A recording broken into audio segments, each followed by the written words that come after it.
Hi everybody. I wanted to do an introduction to micro-memoirs so that we have some common terminology to work with.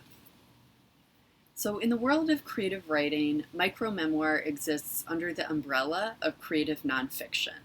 So you can think about poetry, fiction, playwriting, creative nonfiction. Those are just a few of the areas people are working in. We can break down creative nonfiction into the two words, right? So it's creative writing, and it's nonfiction. It's true, it's factual, and creative nonfiction is often based in personal experience. What differentiates creative nonfiction from something like technical writing or plain journalism is that creative nonfiction uses the creative tools you might find in a short story, a poem, a novel, or another piece of creative writing. So a news article just uses language simply to deliver facts to the reader, right? A very noble goal for a piece of writing.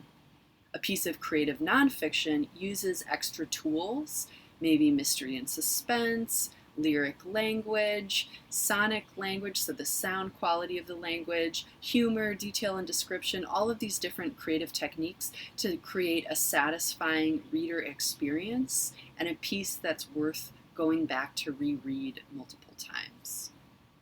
Notably, creative nonfiction also champions personal experience, memory, and opinion. Memoir is a type of creative nonfiction.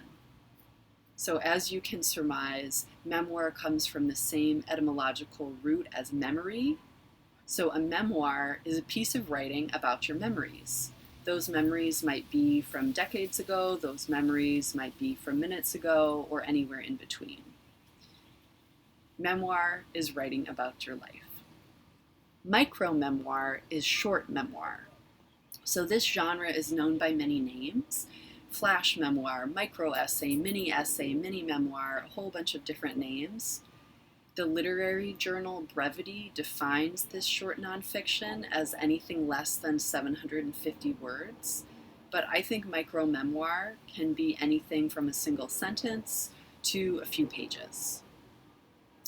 So now that we've gotten the terminology out of the way, I want to talk a little bit about what writers are doing when they're working in this genre. So anytime a writer is working in a short form, whether it's flash fiction, micro-memoir, haiku, the writer is thinking about how the size of the piece dictates what it can accommodate. So instead of being able to deliver your entire story, a micro-memoir can convey just a small slice or segment of your story. And this is really great because it allows you to kind of shrink down, zero in, and walk around and explore something really miniature. Also, as we know, one sentence can contain a whole world. So during the writing process, we're constantly exploring what can fit in a piece this short. Sometimes a micro-memoir does turn into a longer piece or even a whole book, and that's totally okay. We won't know until we write it. Another major point that I want to bring up is that micro-memoir often borrows techniques from other forms of creative writing. So you might find poetic techniques in micro-memoir, like pattern, repetition, playful language, compression, saying a lot in just a few words. All of these poetic techniques are very useful for us as micro-memoirists. And you also might find micro-memoirists borrowing from the elements of fiction, using techniques like tension, conflict, setting, plot, because after all, a micro-memoir is a narrative. We are telling a story. The final thing that I want to say about micro-memoir is that it's about your life. So as you're writing, sometimes this question comes up.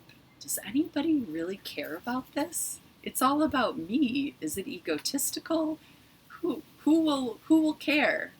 But what I want you to do is put those questions aside, because memoir is the one place where you really get to talk about yourself. It really is about your life. That's the only purpose of micro-memoir. Give yourself that permission. I also want you to remember that there's no like inherently interesting stories, right? There are just storytellers who make the stories interesting. So no matter what you are being drawn to write about, you can tell it in a way that is really, really interesting. All right. I will see you all later.